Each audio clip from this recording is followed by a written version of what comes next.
So the Relational Self is really a coaching and consulting business for individuals, for couples, for business owners and their partners who want to look at their personality and specifically the Myers-Briggs typology to see how they work with others and to look at strengths and weaknesses so that they can achieve prosperity in their businesses and their relationships. And it's taking all of that interpersonal communication expertise and combining it with what I now have as a certificate in Myers-Briggs typology and taking the two, combining them together and really helping people to examine how they can be more prosperous in all parts of their lives. So what is Myers-Briggs? Myers-Briggs has developed, it came out of Jungian psychology. For those who don't know the very briefest of backgrounds, Carl Jung was a prodigy of Sigmund Freud, and they branched apart a bit at the end of their careers, just differences of opinions, but Jung really explored personality, and he wrote a book on personality, which was picked up by an American woman in the 1920s. Catherine Briggs, who read it and said, I could do something with this, and she developed the beginnings of what became the Myers-Briggs typology. Her daughter, Isabel Briggs Myers, turned it into the test. It's not really a test, but a way to assess individual personality. And now it's one of the most widely recognized personality assessments in the world. It's used in almost every country around the world. It's used in Fortune 500 businesses, and it helps people to really examine 4 facets of their personality and where they fall on various spectrums. Great. I once took a Myers-Briggs, but I have no idea why or when I did that. But I do remember taking a Myers-Briggs test and filling in all the little circles. And I could probably, in a long conversation with you, I could probably assess where you are at on that spectrum, just having learned as much as I've learned about it. Yeah. Yeah, that's great. Let's talk. I want to talk a little bit about the college. Please, yes. And I want to go back a little bit because I think we were having a couple of little technical difficulties. So our guest is Maya Greene, who is a professor at Columbia Greene Community College. And please reiterate, because I think that might have been missed, the things that you're teaching. Mostly communication studies with a focus on interpersonal communication. And also intercultural communication, media and society, which is really, as you know, Matthew, it's a media literacy course. I occasionally will teach public speaking and sometimes sociology and English classes as well. My primary focus is on human communication. So the interpersonal class tends to be the one that I teach the most, and it really, for an elective humanities class, it fills surprisingly well. Almost all 4 of my classes in the fall are already full, which is amazing. It is amazing. Columbia Greene Community College is such an interesting resource in this community. And one of the reasons I wanted you to be on is because I have a little soft spot now in my heart for Columbia Greene Community College, and I would like everybody in our listening audience, if you're thinking of going to take a class, you think of Columbia Greene Community College, whether it's for a 2-year degree, which now I think will be free if people stay in the state. Yes. Well, there's certainly some. It's something that's worth exploring for every individual. And if you are thinking about the possibility of a free education at Columbia Greene, go on in, get registered, and start the paperwork process. How has the college changed over the 10 years you've been a professor there? Well, I mean, before I was even at Columbia Greene, we can jump back even further. We're in our 50-year anniversary, which I just think is amazing. Yes, I do. As an institution, I didn't know. We started as this teeny little school in Athens and eventually came over the bridge and moved to our current location, which is in Hudson at the edge of Greenport, right before you cross the bridge. And in the last 10 years, I've seen changes certainly taking place amongst, the faculty that I've worked with, and we have adjuncts that come and go, you, of course, being one of them. Yes, I've come and gone. Yeah. Maybe I'll come again. Maybe you will. And the same with students. The population of students is just so diverse, and it has changed quite a bit. I was astounded by the diversity of the age of the students, because in Media and Society last year, I had people who were fresh out of high school to people who were in their 40s. Yes, and I've had students, gosh, one of my fondest memories of a student was a gentleman who was nearing 80 years old, just about, who had actually worked in the mailroom under the Murrow boys. So he, under Edward Murrow's crew. And so when we were teaching Media and Society, he had this inside perspective as a man who'd been there when he was, quite young. And then, of course, the students who were just, like you say, right out of high school, and they're very fresh. Some of them even still in high school doing a dual enrollment. Yep, exactly. So it's a diverse crew, for sure. I had one of those students in the fall. Yeah. And sometimes they're our best students because they're so eager to learn. Yes, and it is incredibly interesting. And one of my favorite students was a young man who had dropped out after high school and not done anything, and then finally had an epiphany that he wanted to be in human resources, and came back to school and was working for that. And I think this fall he's going to be at UAlbany. That's great. Yeah, James Tierney was his name. Oh, okay. I know James. Yeah. Interesting. Yeah. And this is, how does this new business of yours, again, which is called? The Relational Self. And where can people find out about the Relational Self? Relationalself.com. Relationalself.com. I am surprised that URL was not taken. I know. I was too. Well, the thing about the Relational Self is that it's one of these ideas, these theories that's been explored by psychologists and communication scholars. And it's a topic matter that's been discussed, but it's not really a name that anybody has ever used in terms of business. And when I kept going back to thinking, like, what is it that I'm doing here? In the end, it's how do I relate to others? How do we all relate to each other? And how do I become my best self in terms of those relationships, whether it's my business, my romantic relationships, my relationships with my family members, my colleagues. And so how do I really achieve that best self? And the only way to do that is to be introspective, to look at my own personality, and to really explore my own strengths and weaknesses and figure out how I fit into the larger puzzle.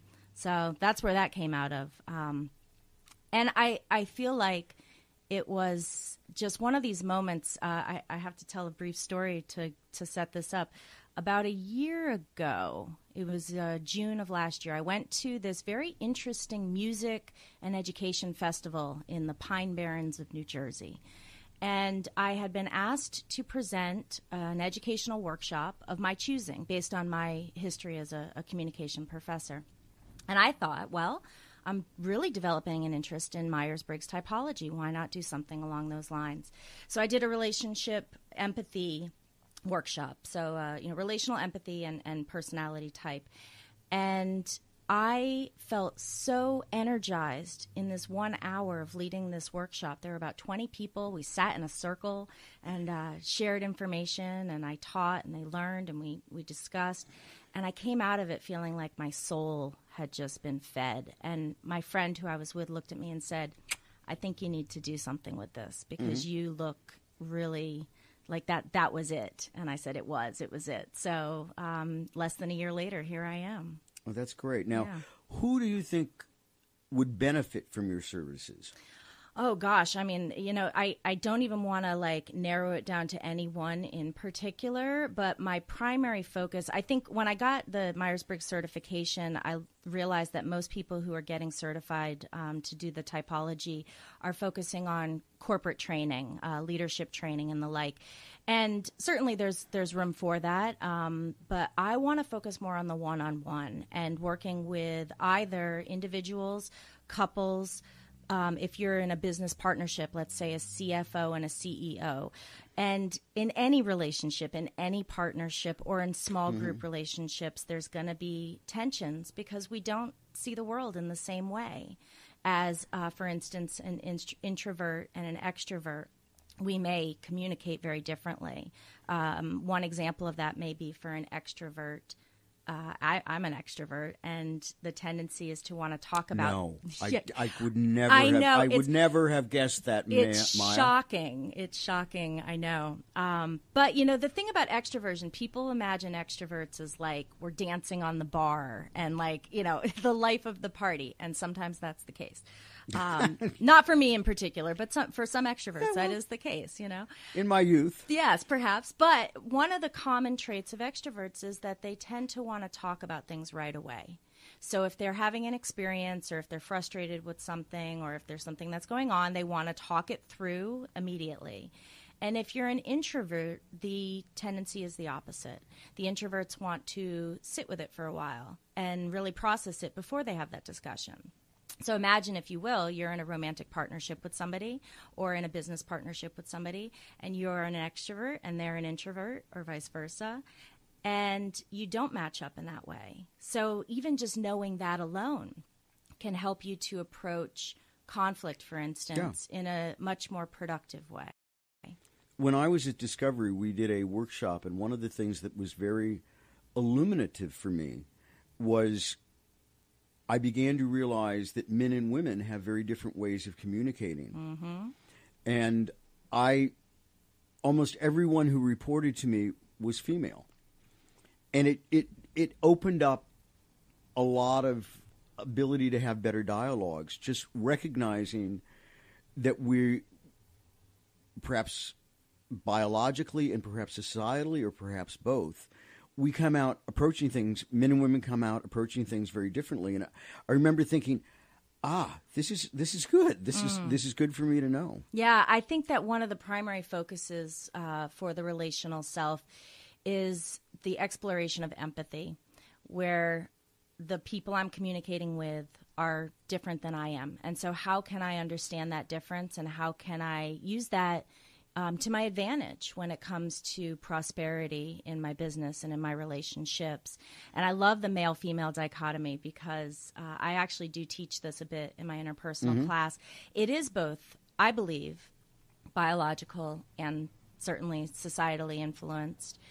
We are taught in many ways to perform gender, but there are biological differences, of course, and there are some scientists who have looked at, for instance, the differences in the male and female brain. One of the classic examples is that in the exploration of cadavers, the female brain has a larger hippocampus, and that's the memory center. So for those of you in a heterosexual partnership or a friendship, opposite-sex friendship, or even with a parent or a sibling, when the female says, well, remember the time 10 months ago when you did this very specific thing, and the male might be like, no, I have no idea what you're talking. So it's the memory center, just a slightly different size of the brain, that might have an influence on that. Yeah, I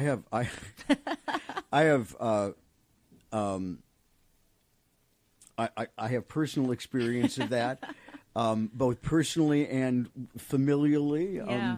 My sister remembered something that my brother had done when he was 6. Yeah. And he was like, huh? What? Yeah. Yeah. Yeah. Well, and I mean, we could dive deep into, we could do a whole show on that subject. Yes. It's certainly a controversial one, though, and I always like to point out when it comes to sex and or gender differences that it is not across the board, that there are some generalities that we could reference. In the end, individuals are all, whether male or female, we all have different preferences for how we communicate, how we think, how we process information. And one of the things I love about Myers-Briggs is that it doesn't look at gender, age, or culture. It looks at individual preferences. And one of the things I think is so fascinating about that is I could be born with an innate preference to behave in a certain way. But if I'm born into a household or a culture which is somewhat different, I may learn to act out my personality differently than what my preference may be. Mm-hmm. Just as, just to talk about gender for a second, a person who's born into what they feel is the wrong body, into the wrong sex, may feel like they're performing gender in a way that doesn't feel natural to them. I think we do the same thing sometimes with our personality. Even as adults, we have to, maybe if we're less organized or we tend not to want to create lists and be scheduled, if we're a little bit more free with our timing and our scheduling and our planning, if we work in an organization that requires that of us, we have to still perform that. It may feel like a performance and not comfortable. So again, understanding that about ourselves, it can really be a game changer. Yeah, it was why in fact, I mentioned this to Lynn yesterday, it was when I was a salesman at A&E.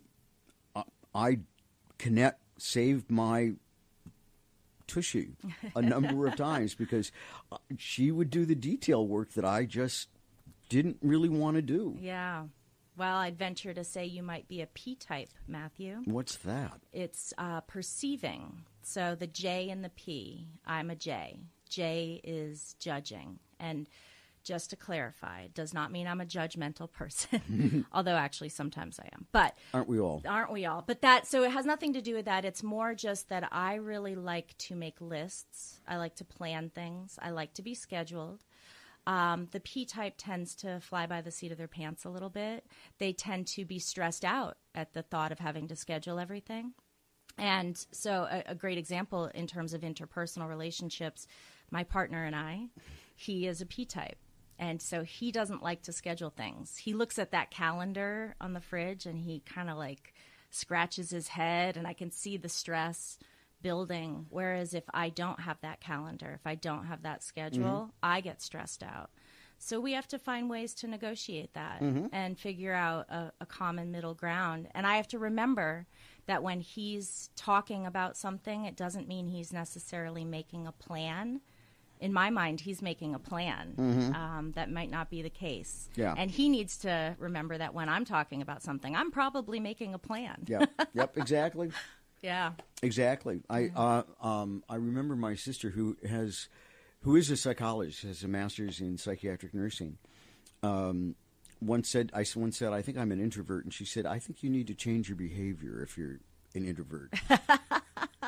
Well, what's super interesting is that there's all these facets of these different typologies. So it may be that you're an expressive introvert, for instance. I personally am what's known as an intimate extrovert, meaning that I exhibit extroverted tendencies, but I prefer intimate settings as opposed to big, large crowds and the crowded, loud parties and that sort of thing. Yeah. A lot of facets there. There are a lot of facets to all of that.